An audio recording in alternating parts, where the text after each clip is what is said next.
قل يا أهل الكتاب تعالوا إلى كلمة سواء بيننا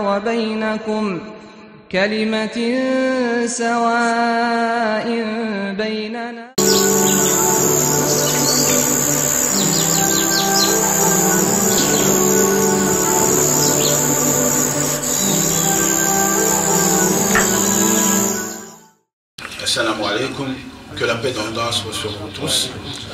Alors, alhamdoulilah, je remercie déjà Cheikh Mohamed Lamine pour son invitation. Ça nous permet d'être réunis en ce lieu béni qui est la mosquée, dans un jour béni qui est un jour du mois du Ramadan, et on espère avec une assise bénie, Inch'Allah. Alors, nous on se présente, peut-être les gens ne nous connaissent pas, on se présente comme un collectif, le collectif Al-Hanifiya. On s'est spécialisé dans l'interreligieux, dans le dialogue avec des personnes de confession autre que la confession musulmane. On est parrainé par un prédicateur qui est assez connu, qui s'appelle le docteur Abdul Majid Kassobia. Donc c'est le parrain de notre collectif, et il a l'habitude de dire quand on se retrouve dans des assises comme la mosquée, que nous sommes comme le tayammum pour les ablutions. C'est-à-dire, comme vous le savez, pour les ablutions, il faut l'eau. Et les savants, c'est eux l'eau pour les ablutions. Et nous, on n'est que le tayammum. C'est-à-dire, c'est par dépit qu'on se retrouve dans des positions telles que celle-ci. Alhamdulillah, nous on préfère qu'on considère cette petite assise comme juste une réunion entre camarades, parce qu'on se sent un petit peu gêné quand on voit nos anciens qui sont là. Ce n'est pas à nous d'être normalement devant vous. Alhamdulillah, donc mon intervention, le sujet sera sur ce qu'on vit actuellement, à savoir le siyam, le jeûne. Donc le jeûne, une clé de la spiritualité. Ce qu'il faut savoir, c'est que avant de commencer, pour qu'on reste dans l'ambiance du Ramadan, on va essayer de méditer sur des versets coraniques. Et je suis venu avec mon frère, qui fait partie exacte aussi de notre collectif, et il va nous réciter Surat al-Baqarah au verset 183 et 184. Il va arriver. C'est un peu donne votre...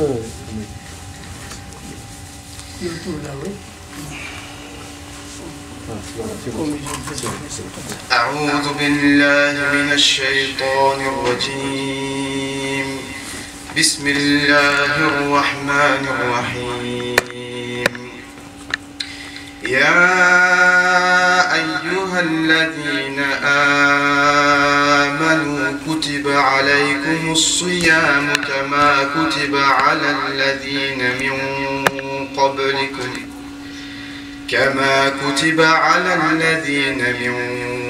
قبلكم لعلكم تتقون أيام معدودات فمن كان منكم مريضا أو على سفر فعدة من أيام أخر وعلى الذين يطيقونه فدية طعام مساكين فمن تطوع خيرا فهو خير له وأن تصوموا خير لكم إن كنتم تعلمون. Alors, le frère nous a dit, ô les croyants, on vous a prescrit un siyam comme on l'a prescrit à ceux d'avant vous. Atteindrez-vous peut-être la piété pendant un nombre déterminé de jours. Quiconque d'entre vous est malade ou en voyage devra jeûner un nombre égal à d'autres jours. Mais pour ceux qui ne pourraient le supporter, il y a une compensation, nourrir un pauvre. Et si quelqu'un fait plus de son propre gré, c'est pour lui. Mais il est mieux pour vous de jeûner, si vous saviez. Donc, Allah subhanahu wa ta'ala nous informe beaucoup de choses à travers ces versets. Et le premier point que je vais aborder, c'est sur le fait que Allah nous donne une information que le jeûne, c'est une prescription qu'il avait donnée aux communautés auparavant. Alors nous, comme je vous l'ai dit, on est dans l'interreligieux. On est dans un pays non musulman, donc on essaye de montrer la véracité de l'islam. Donc par la véracité de l'islam, on va montrer que même à travers les autres livres qui ont précédé, la véracité de l'islam est vraiment, c'est visible pour tous ceux qui ont des yeux et un cœur qui battent. Donc même la Bible va témoigner qu'effectivement, il y a d'autres communautés auparavant qui faisaient le jeûne. Par exemple, lorsque vous allez dans la Bible, il y a dans Deutéronome chapitre 19, le jeûne de Moussa, alayhi salam, Moïse qui avait jeûné 40 jours et 40 nuits. Il y avait aussi le jeûne de Esdras, Uzair, alayhi salam, qui lui, dans son chapitre, le livre Esdras au chapitre 8, lui aussi jeûnait. Il y avait aussi un prophète biblique qui s'appelle Joël, dans Joël chapitre 3, lui aussi jeûnait. Jonas, Yunus, alayhi salam, jeûnait. Dans Jonas chapitre 3, verset 4. Et Jésus, et Isa, alayhi salam, lui aussi jeûnait. Dans Luc chapitre 4, verset 3 à 4. Donc, maintenant, comme vous pouvez le voir, même outre le fait que tous les prophètes ont fait le jeûne, si on regarde dans les trois religions, il faut savoir qu'il n'y a pas que nous, les musulmans, qu'on a l'habitude de jeûner, d'avoir je dirais des événements sacrés où il faut jeûner. Si on fait un brief rappel à travers les trois religions, on va voir qu'effectivement, il y a des règles qui sont instaurées pour qu'il y ait le jeûne. Par exemple, si on commence par le judaïsme, il y a 7 jours de jeûne. Il y a 7 jours pour des jeûnes différents. Le premier jeûne, c'est le jeûne qu'on appelle le jeûne de Guédalia. Et en fait, le jeûne de Guédalia, c'est le 3 du mois de Tishri. C'est un mois de calendrier hébraïque. Et c'est pour commémorer l'assassinat d'un gouverneur juif en Judée, nommé par Babylone. Alors eux, ils l'ont fait, ce jeûne-là, les Juifs le font, pour se rappeler que c'est la mort de ce gouverneur a marqué la fin d'une tranquillité des Juifs de cette époque. Ensuite, il y a eu le jeûne de Yom Kippour. Le jeûne de Yom Kippour, Yom Kippour en hébreu, ça veut dire le jour du grand pardon. Et ça, c'est un événement qui est très important pour les Juifs parce que c'est l'équivalent de chez nous pour le Ramadan. C'est-à-dire que c'est un mois où on demande le pardon, c'est un mois où il y a beaucoup de prières collectives comme nous on le fait dans les prières nocturnes, c'est un mois où on demande pardon au Très-Haut, on appelle ça Teshuvah en hébreu, comme nous en arabe on appelle ça Tauba, et c'est biblique, ça veut dire que ça provient de Lévitique chapitre 16. Ils ont un autre jeûne qu'on appelle le jeûne du mois de Tevet, c'est le 10e jour. Et ce jeûne, c'est encore pour se commémorer un événement spécifique des enfants d'Israël, c'est-à-dire lorsqu'on a débuté le siège de Jérusalem par un roi babylonien qui s'appelait Nabucodonosor. C'est aussi biblique, ça se trouve dans 2 Rois chapitre 25. Historiquement, c'est en l'an 586 avant l'ère chrétienne. Il y a aussi le jeûne d'Esther. Le jeûne d'Esther, c'est pour commémorer les 3 jours que la reine d'Esther avait prescrit aux Juifs de Shushan pour se sauver de beaucoup d'ennuis qu'ils auraient eu face à Haman. C'est aussi biblique, c'est dans Esther, le livre d'Esther au chapitre 4, verset 16. Il y a le jeûne des premiers-nés, c'est pour se rappeler la dernière plaie des 10 plaies d'Égypte. Si vous connaissez l'histoire, quand Moussa alayhi salam est venu en Égypte, pour convaincre Pharaon de laisser les enfants d'Israël, Dieu il a fait ce qu'on appelle les 10 plaies d'Égypte. C'est-à-dire il a infligé des châtiments aux Égyptiens. Et parmi ces dernières plaies, c'est le fait que tous les premiers-nés vont mourir, hormis les premiers-nés hébreux. Alors les Juifs, les premiers-nés mâles, font le jeûne, pour se rappeler cette histoire-là. Maintenant c'est remplacé par une participation à la conclusion de traités talmudiques. Bon, c'est juste histoire qu'on ait une culture générale. L'autre jeûne, c'est un jeûne qui est au mois de Tammuz.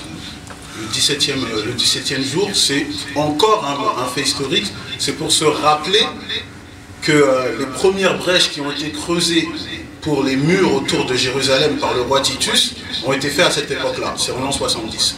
Et le dernier jeûne chez les Juifs, c'est ce qu'on appelle en hébreu Tisha B'Av, c'est dans le mois de Av, le mois hébraïque Av, et c'est pour se rappeler que à cette date-là, en fait, il y a eu la destruction totale du temple de Jérusalem. Donc ça, c'est les 7 jeûnes qu'on trouve dans le judaïsme. Et ce qu'on peut voir, que hormis le Yom Kippour, hormis le jeûne du grand pardon, on y voit que c'est étroitement lié à l'histoire pour les enfants d'Israël. Ce n'est pas comme nous où c'est un but précis, c'est pour atteindre la piété. Eux, c'est pour l'histoire, se rappeler, se commémorer l'histoire. Et ils ont 2 types de jeûnes. Ils ont un jeûne majeur, c'est-à-dire que leur jeûne il commence du coucher du soleil jusqu'au lendemain à la tombée de la nuit. Ça c'est un jeûne majeur, c'est-à-dire c'est pour le Yom Kippour et le jeûne de Av, c'est pour la destruction de Jérusalem. Et à côté de cela, ils sont comme nous, ce qu'ils appellent les critères de mortification, c'est-à-dire qu'eux aussi ils ne doivent pas avoir de relations sexuelles avec leur épouse, eux ils ne doivent pas porter de parfum, ils ne doivent pas porter de savon, ils ne doivent pas se laver, ils ne doivent pas porter de cuir. Ça c'est pour le jeûne majeur. Les autres jeûnes, c'est des jeûnes mineurs. Alors, pourquoi on dit jeûne mineur? On dit jeûne mineur tout simplement parce que c'est comme nous, c'est du coucher c'est du lever du soleil jusqu'au crépuscule. La différence avec nous, c'est que eux, ils ont le droit d'avoir des rapports ou autres. La seule chose qu'ils ont, c'est qu'ils ne doivent pas manger et boire. Ça, c'est du côté judaïque. Du côté chrétien, il y a ce qu'on appelle le carême. Je pense que tout le monde le connaît. Le carême, ça a été instauré au IVe siècle. Ça a été instauré au IVe siècle. Et le carême, au fait, c'est pour se commémorer les 40 jours et 40 nuits de jeûne de Jésus qu'on retrouve dans la Bible, les 40 jours et nuits de jeûne de Moïse, qu'on retrouve également dans la Bible, et les 40 années de désert du peuple d'Israël quand ils sont sortis d'Égypte pour aller jusqu'à la terre promise. On voit ça aussi dans la Bible, dans Nombre chapitre 14, verset 33, et également dans Josué chapitre 5, verset 6. Ça, c'est pour du côté chrétien. Autre chose qu'on pourrait affirmer, c'est qu'en l'an 384, il y a eu un concile qu'on appelle le concile de l'Oïcidé.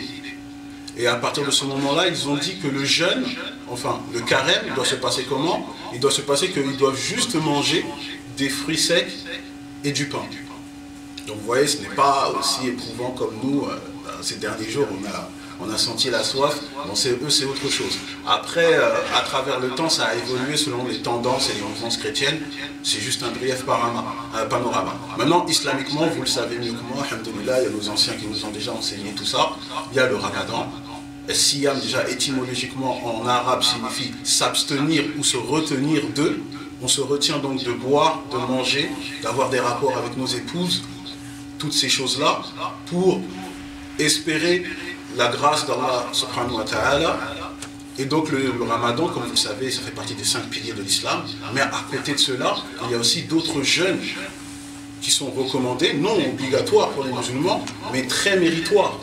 Parmi ceux-là, il y a par exemple le jeûne de Arafat, qui est le 9 du mois de Dhul Hijjah.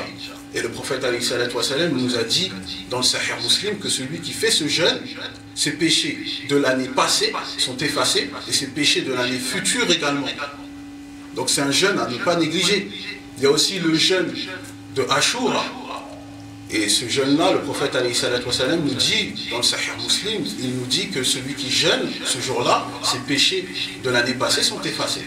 Il y a également le jeûne des 6 jours du mois de Shawwal. Et comme vous le savez, celui qui jeûne ce jour-là, comme le prophète sallallahu alayhi wa sallam nous l'a dit, celui qui jeûne, c'est comme s'il avait jeûné toute l'année. Donc ce n'est pas une occasion à rater. Donc c'était un bref rappel déjà de ce qu'il y a autour de toutes les religions dites monothéistes. Maintenant, quand on va revenir dans les versets que notre frère nous a récités, il y a un élément où le musulman, il doit, je dirais, développer sa spiritualité. Il doit accentuer sa méditation. Lorsque Allah Azza wa Jal nous dit que le fait de jeûner, par cela on pourrait atteindre la piété. C'est-à-dire le fait de s'abstenir de manger, de s'abstenir d'une subsistance physique, cela peut nous amener la piété. Ça, normalement, c'est qu'on devrait se poser des questions. Pourquoi? Pour quelle raison? Pourquoi le fait de s'abstenir sur quelque chose qui est primordial pour nous peut nous ramener la piété? Les oulémas, ils ont dit une phrase qui est, je trouve qu'elle est très très belle. Ils nous disent que plus on ressent le besoin d'avoir une chose, et plus par miséricorde d'Allah, Allah il nous permet d'avoir accès facilement à cette chose. Et moi je vais donner un exemple avec 3 éléments. L'air, l'eau et la nourriture. Comme vous le savez, l'air est la chose la plus précieuse pour le corps. Elle doit être accompagnée tous les jours avec vous, parce que celui qui n'a pas d'air, il meurt. Ensuite, l'eau, elle correspond à 60% du poids humain. Et l'organisme est dépendant de l'eau. La nourriture, ça permet à ce que le corps reste en bonne santé, ça permet à ce que le corps puisse se renforcer. Donc c'est primordial pour nous. C'est-à-dire que tout ça, l'air, l'eau et la nourriture, c'est ce qui donne la vie du corps. C'est nécessaire, c'est primordial. Alors maintenant, la question qu'on devrait se poser, puisque l'air, l'eau, la nourriture, c'est la nécessité du corps, qu'est-ce qui est la nécessité de l'âme? Qu'est-ce qui est la nécessité du cœur? Qu'est-ce qui est la nécessité de la foi du croyant? Allah Azza wa Jalla nous a répondu sur ça. Et notre frère, Inch'Allah, va réciter, c'est dans la sourate 8, verset 24.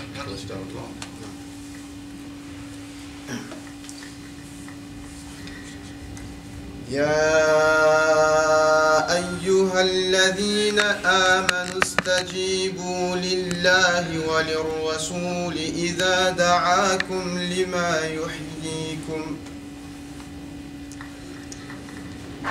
Le verset nous dit: ô vous qui avez cru, répondez à l'appel d'Allah et son messager lorsqu'il vous appelle à ce qui donne la vraie vie. Alors qu'est-ce qui donne la vraie vie? Parce que Allah nous dit que ce que appelle Allah et son messager donne la vraie vie. Allah nous répond encore dans la sourate 16, verset 36. وَلَقَدْ أَرْسَلْنَا فِي كُلِّ أُمَّةٍ رَسُولًا أَنِ اعْبُدُوا اللَّهَ وَاجْتَنِبُوا الطَّاغُوتَ. Et nous avons envoyé dans chaque communauté un messager pour leur dire: adorez Allah et éloignez-vous du tarout. Donc éloignez-vous du polythéisme. Donc ce qui donne la vraie vie pour le croyant, c'est le tawhid. C'est l'unicité d'Allah Azza wa Jalla. C'est ça qui donne la vraie vie. Ça c'est clair et net. C'est pour ça qu'Allah Ta'ala, wa ma khalaqtul jinn wal insa illa liya'budun. Dans la sourate 51, verset 56, je n'ai créé les djinns et les hommes que pour qu'ils m'adorent. At-tawhid. Donc si, quand on réfléchit, l'air, l'eau, la nature donne la vie du corps, le tawhid donne la vie de l'âme, donne la vie du cœur, donne la vie de la foi. Et si on continue à réfléchir sur ça, on se dit que celui qui est privé d'air, d'eau et de nourriture, bah, il quitte cette terre. Il va quitter la terre, il meurt. Mais celui qui est privé de tawhid, il est privé de tout bien, ici-bas, comme dans l'au-delà. Donc quand on y réfléchit, le tawhid est plus nécessaire que l'air, l'eau et la nourriture. Il est plus utile pour nous.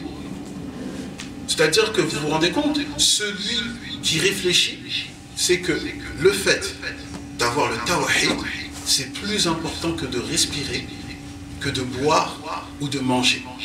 Et donc le jeûne nous permet de nous rappeler cette chose-là. C'est ça le but du jeûne. Ça nous rappelle cette chose importante. Et je vous l'ai dit, on est dans la religion comparée, on peut trouver la même idée de pensée dans la Bible. Par exemple, quand on va dans Jean chapitre 6, verset 54, on nous dit que Jésus aurait dit que qui celui qui mange ma chair et mon sang a la vie. Je pense que toute personne qui est normalement constituée, il va comprendre qu'on dit ça d'une manière métaphorique. Parce que sinon ce serait accuser Jésus d'appeler au cannibalisme. On sait que c'est mauvais pour la santé. Je pense que tout le monde est d'accord avec ça. Donc on a compris que c'est d'un point de vue métaphorique. Et d'ailleurs, même tout à l'heure, on avait dit dans Jean chapitre 6, on le dit dans Jean chapitre 6, verset 63, Jésus disait quoi? Il disait que c'est l'esprit qui vivifie. La chair n'est rien. Et les paroles que je vous dis sont esprit et vie. Et quelles paroles? Les paroles que lui-même il dit, ça ne vient pas de moi. Il le dit lui-même dans Jean 14, 24, et il dit dans Jean 17, 3, la vie éternelle consiste à ce qu'ils te connaissent toi, le seul véritable Dieu. Donc Jésus aussi appelle au tawhid. Et la vraie vie pour Jésus également, c'est le tawhid. Ça c'est très important. Et il y a un autre passage d'ailleurs dans la Bible qui montre, je dirais, l'harmonie des prophètes, qui montre que tous les prophètes ils sont venus pour le même message, ils proviennent tous de Dieu. Il y a une parole de Jésus qui se trouve dans Jean chapitre 6 verset 35 où on nous dit que Jésus dit: je suis le pain de la vie, celui qui vient à moi il n'aura plus faim et il n'aura plus soif. Et moi quand j'ai lu cette parole, ça m'a fait penser à un hadith du prophète sallallahu alayhi wa sallam. qui est rapporté par Ibn Majah. C'est sur les signes de la fin des temps. Donc le hadith, bon, il y a des passages qui son authenticité a été remise en cause, mais le passage qui nous intéresse, il est authentique, il a été authentifié par les fuqaha, par les juristes du hadith, il a été authentifié par exemple par Shir Albani, il figure dans une encyclopédie de traduction prophétique de l'imam As-Suyuti, il se trouve également dans le Mustadrak de l'imam Al-Hakim. On nous dit qu'à la fin des temps, le prophète sallallahu alayhi wa sallam dit ça à ses compagnons, il dit qu'à la fin des temps, il n'y aura plus de bovins et d'ovins. Alors les compagnons se sont étonnés. On dit qu'il n'y aura plus d'animaux, il n'y aura plus de quoi manger. Alors les compagnons ont demandé au prophète sallallahu alayhi wa sallam, Ya Rasulullah, mais de quoi se nourriront les gens? Et le prophète sallallahu alayhi wa sallam a répondu, leur nourriture sera de dire La ilaha illallah, Allahu Akbar, wa alhamdulillah. Donc imaginez-vous. Et il a dit, le prophète sallallahu alayhi wa sallam, que ça circulera dans leur corps comme circule la nourriture. Allahu Akbar. Ça veut dire quoi, les frères? Ça veut dire qu'en quelque sorte, la spiritualité, les œuvres pieuses, toutes ces nourritures spirituelles, elles remplacent votre nourriture physique. Et le jour du jugement dernier, c'est ça, et vers la fin des temps, c'est ça qui vous permettra d'être en bonne santé. Alors le ramadan, le jeûne, en quelque sorte, c'est Allah qui nous entraîne. Si vous voulez, Allah, il nous prépare à ce qu'on atteigne ce niveau de foi. Il nous prépare à ce que la nourriture spirituelle remplace la nourriture physique. Qu'Allah fasse qu'on fasse partie de ces gens-là qui ont une foi si élevée. Amin. Donc, mes frères, même si on revient sur un hadith, il y a un hadith du prophète sallallahu alayhi wa sallam, il se trouve dans les 40 hadiths d'Anawawi. Vous le connaissez quand le prophète sallallahu alayhi wa sallam dit, n'est-ce pas qu'il y a un morceau de chair, s'il est en bonne santé, tout le reste du corps est en bonne santé. Et s'il est corrompu, tout le reste du corps est corrompu. N'est-ce pas que c'est le cœur? Donc, en nourrissant notre cœur de spiritualité, automatiquement, ça va nourrir le reste de notre corps. C'est pour cela qu'il est très important de voir la priorité, d'abord, de nous nourrir spirituellement avant de nous nourrir physiquement. C'est important. Le musulman, il doit être comme ça. Alors, il y a un deuxième point que j'aimerais aborder.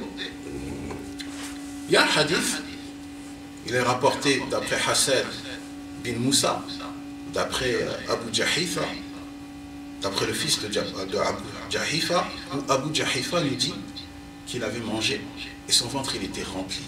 Ce qu'on voit malheureusement au sein de la communauté musulmane. Son ventre il était trop rempli. Alors après il est parti voir le prophète alayhi salatu wa salam et il s'est mis à ôter. Alors le prophète sallallahu alayhi wa sallam lui a dit, épargne-nous ton gros, car les plus rassasiés ici-bas seront les plus affamés le jour de la résurrection. Alors maintenant on doit se poser la question, quel est le rapport entre rôter et être affamé le jour de la résurrection? Alors il y a un grand imam, l'imam Al-Minawi, qui nous donne un commentaire de ce hadith, je vais vous le lire. Il nous dit, la réprobation de rôter est en réalité une réprobation des causes qui ont entraîné cette action, c'est-à-dire l'excès de nourriture. Et ceci est blâmable, tant du point de vue médical que religieux, en ce qu'il rapproche le diable et excite l'âme à la transgression. La faim, quant à elle, restreint les voies du démon et brise le pouvoir de l'âme. Ainsi, il se prémunit de son mal en le repoussant. Et celui qui est rassasié en arrive au désir, au désir intense d'avoir des rapports sexuels, puis au désir intense d'obtenir un rang social, et des biens qui sont les deux moyens permettant de s'épancher davantage dans l'obtention des nourritures et des femmes. Donc l'imam Al-Minawi nous dit que le fait d'être trop rempli, ça nous pousse à faire des transgressions, d'avoir des envies charnelles, donc on devient paresseux pour les actes d'adoration. Et rappelez-vous le hadith rapporté par Al-Bukhari, lorsque le prophète sallallahu alayhi wa sallam dit pour ceux qui ne sont pas mariés, il propose quoi? Pour justement qu'ils puissent rester célibataires sans passer par la fornication, il leur propose de jeûner. Donc c'est en accord avec les paroles de l'imam Al-Minawi. Il continue et il nous dit, s'ensuit l'abondance dans les biens, la course au rang social et l'excès dans la préoccupation par tout ce qui est l'objet du plaisir. Puis cela en vient à l'ostentation, la vantardise, l'orgueil, la jalousie, la rancœur, l'inimité et la haine. Donc ça, c'est le fait d'être trop rempli.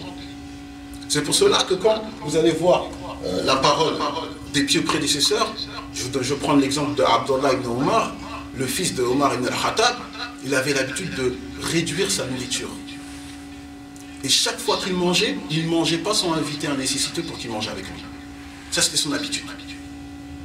Abdullah ibn Omar, il faisait toujours ça. Un jour, on lui a amené quelqu'un pour qu'il mange avec lui, et cette personne a trop mangé. Alors Abdullah ibn Omar, il est parti voir la personne qui lui a ramené cette personne, et il lui a dit, ne me ramène plus cette personne. Parce que j'ai entendu le prophète, sallallahu alayhi wa sallam, dire, le croyant ne mange qu'avec un seul estomac. Mais le mécréant mange avec 7 estomacs. Ça veut dire, mes frères et mes sœurs, mes frères, ça veut dire que tout simplement, ce n'est pas la caractéristique d'un croyant de trop manger. De trop manger. Ça, c'est la caractéristique des non-croyants, des incroyants. Et c'est pour ça Abdullah ibn Omar se distinguait par cette caractéristique. Il se distinguait, il ne voulait pas être comme ça. Il ne le voulait pas.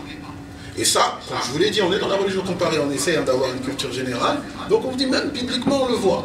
Bibliquement, par exemple, dans la Bible, dans Proverbe chapitre 23, verset 2, on dit « Tends un couteau devant ta gorge si tu as trop d'appétit. » Et puis même quand on va dans Luc chapitre 7, verset 33 à 34, ceux qui s'opposaient à Jésus, à Isa alayhi salam, qui disait que c'était un faux prophète, qui voulait remettre en cause sa véracité, remettre en cause qu'il était l'envoyé d'Allah, ils l'ont calomnié. De quelle manière? Ils l'ont traité de glouton. Donc pour remettre en cause que c'était un homme de Dieu, on l'a accusé d'être quelqu'un qui mange trop. Et même quand vous allez dans Matthieu chapitre 3 verset 4, le prophète Yahya, Jean-Baptiste, lui il se nourrissait que de sauterelles et de miel sauvage. Donc c'est ça. Donc comme vous le voyez, le musulman il ne doit pas beaucoup manger. Et Allah Azza wa Jal nous parle aussi de ça dans la sourate 17 verset 26 à 27. وآت ذا القربى حقه والمسكين وابن السبيل ولا تبذر تبذيرا إن المبذرين كانوا إخوان الشياطين وكان الشيطان لربه كفورا. Et donne ce qui est dû aux proches parents, aux pauvres et aux voyageurs en détresse. Et ne gaspille pas indûment, car les gaspilleurs sont les frères des diables. Donc mes frères, c'est très très dangereux de trop manger comme ça. C'est dur, c'est d'avoir le cœur dur. Vous savez qu'il y a un livre de Ibn al-Qayyim, Al-Fawaïd, qui nous explique que le fait de trop manger, ça endurcit le cœur. Ça l'endurcit. On devient paresseux pour les ibadat. Vous le savez, là, je pense que certains d'entre vous ont eu cette expérience. Moi, personnellement, je l'ai eu. Quand on coupe le siyam, dès qu'on mange, après on a envie de dormir. Peut-être on va se réveiller, on va rater dans la web. C'est pas sérieux. Donc, comme on le voit, effectivement, trop manger, ça ne doit pas être la caractéristique du croyant. Abadan, jamais. Si je peux me permettre, par rapport à ce que tu as dit, juste par rapport à ce qu'il a dit sur le fait que les mécréants critiquaient Jésus en disant que c'est un glouton, et dans le Coran aussi, les mécréants de Quraysh, ils disaient Ma li hadha ar-rasoul ya'kul at-ta'am wa yamshi fil aswaq. Ils disaient quel est ce prophète qui mange de la nourriture et qui va dans les marchés. Vous voyez, c'est toujours la même chose. Je vous l'ai dit, on est complices. Alors, je vous l'ai dit les frères, il faut qu'on tire profit du Ramadan pour ne pas avoir ces caractéristiques qui sont néfastes. C'est très mauvais. Alors, dernier point, parce que je pense que je ne veux pas être trop long, même si je vois qu'il y a des sourires, alhamdoulilah. Là, on va quitter le Ramadan. Malheureusement, le Ramadan nous quitte encore une fois trop tôt. Inch'Allah, on espère le retrouver l'année prochaine. Inch'Allah. Et moi, j'aimerais qu'on évolue. Après le Ramadan, il faut qu'on évolue.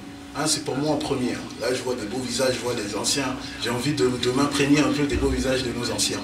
Mais on a envie que quand on reprend notre vie dite normale, on retrouve, on mange à notre guise, on soit comme des serviteurs reconnaissants.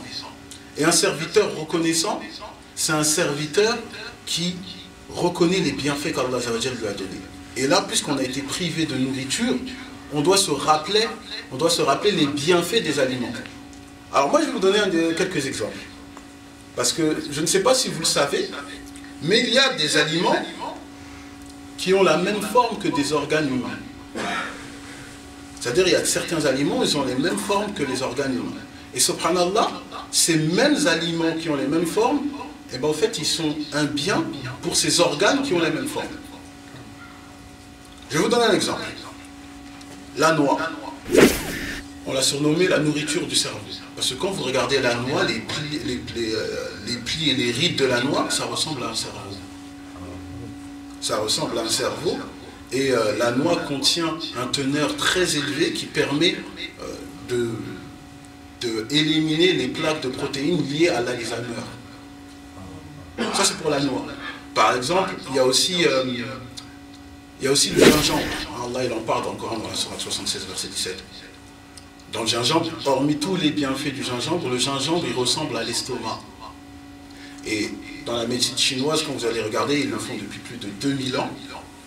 C'est une guérison ça facilite la digestion, ça calme l'estomac et ça guérit des nausées dues à l'estomac. On peut prendre aussi les grappes de raisin, on l'a indiqué. Les grappes de raisin, qui est mentionné 11 fois dans le Coran, par exemple dans la sourate Al-Baqarah, et les grappes de raisin, elles ressemblent à des grappes qu'on appelle des alvéoles, qui sont dans les poumons. Et au fait, si vous voulez, le raisin est constitué de substances qui permet de réduire l'asthme. Parce que les alvéoles, il faut savoir que les alvéoles, à la base, c'est des petits grappes c'est des petits grappes qui permettent à l'oxygène de passer du poumon au sang. Alors le raisin est constitué d'éléments qui permettent de réduire l'asthme. Ça permet de mieux respirer. Il y a aussi la tomate. La tomate, par exemple, si vous la coupez, vous regardez, elle est structurée comme le cœur. Et la tomate, elle a une substance chimique qu'on appelle la lycopène, et ça permet de réduire le risque de la crise cardiaque, voilà, le chir il est au courant, et également aussi les cancers du cœur. Il y a également, par exemple, les amandes. L'amande ressemble à l'œil humain, et l'amande, il est riche en vitamine E. Il est riche en vitamine E, il est riche aussi en sélénium, c'est un composant qui fait que c'est un antioxydant qui permet de réduire les cernes et les yeux enfoncés. Vous la coupez, vous allez voir, ça a la forme de la rétine. Ça aussi, c'est riche en vitamines, notamment en bêta-carotéine, et ça permet de réduire les maladies comme les cataractes. Il y a une forme de rein, mais je ne me rappelle pas que c'est comme ça. Il y a aussi, cher, je vais t'aider, il y a ce qu'on appelle la patate douce. Voilà. La patate douce, elle ressemble au pancréas. C'est ça. Et la patate douce, comme elle ressemble au pancréas, la patate douce aussi, elle a des composants qui permettent de protéger les tissus du corps et de justement réduire les risques de cancer du pancréas. Il y a aussi, par exemple, on peut encore continuer,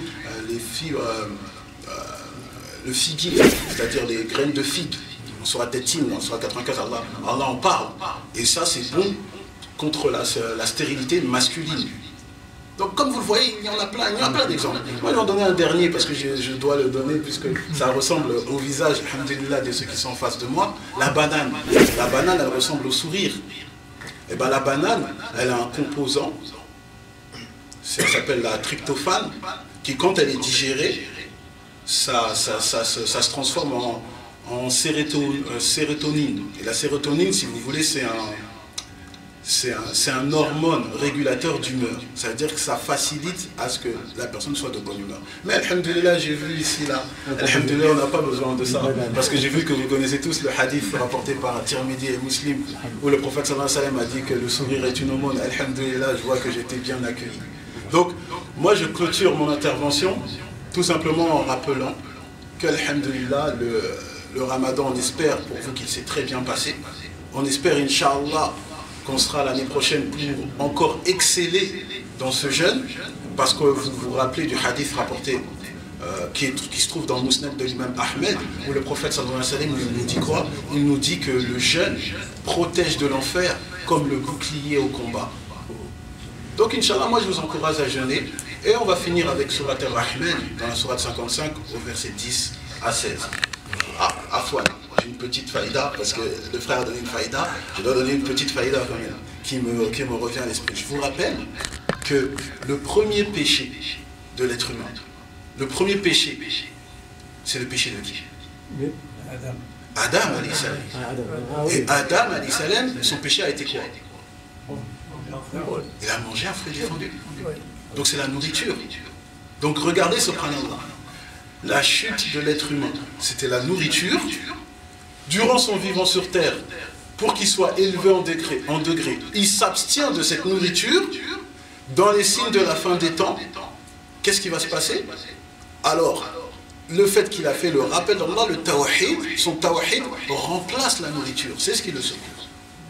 C'est le tawhid qui secourt. La nourriture a été la chute de l'être humain, et le tawhid sera le secours du croyant. Et la récompense sera quoi? La récompense sera justement ce que notre frère va nous réciter dans Surat Al-Rahman, au verset 10 à 16. وقلنا يا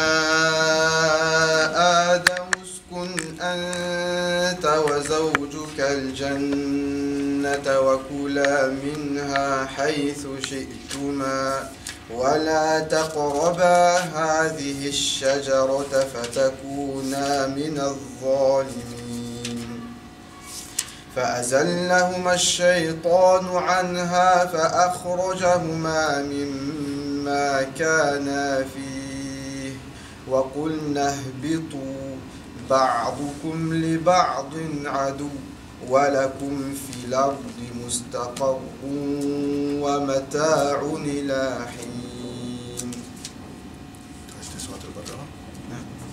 Donc il a resté sur Al-Baqarah, comme il a vu la faïda, il a voulu profiter il a voulu profiter, alors on va le lire, Inch'Allah. Alors il nous a dit, il dit, ô Adam, informe de ses noms. Puis quand celui-ci les eut informés de ses noms, Allah dit, ne vous ai-je pas dit que je connais les mystères des cieux et de la terre? C'est au verset 33. Et que je sais ce que vous divulguez et ce que vous cachez. Et lorsque nous demandâmes aux anges de se prosterner devant Adam, ils se prosternèrent à l'exception d'Iblis qui refusa, s'enfla d'orgueil et fut parmi les infidèles. Et nous dîmes, ô Adam, habite le paradis, toi et ton épouse, et nourrissez-vous-en de partout à votre guise, mais n'approchez pas de l'arbre que voici, sinon vous seriez du nombre des injustes. Peu de temps après, Satan les fit glisser de là et les fit sortir du lieu où ils étaient. Et nous dîmes, descendez du paradis, ennemis les uns des autres, et pour vous il y aura une demeure sur la terre et un usufruit pour un temps. Donc comme vous avez vu tout à l'heure, la faïda, Mohamed Abbas, il a voulu réciter quand même le verset qui concerne Adam alayhi salam. Et donc on va clôturer, comme je l'ai dit, avec un bienfait pour qu'on se rappelle les bienfaits de la nourriture et qu'on s'en sert convenablement, comme Allah l'a dit, avec Surat Al-Rahman, Surat 55, au verset 10 à 16.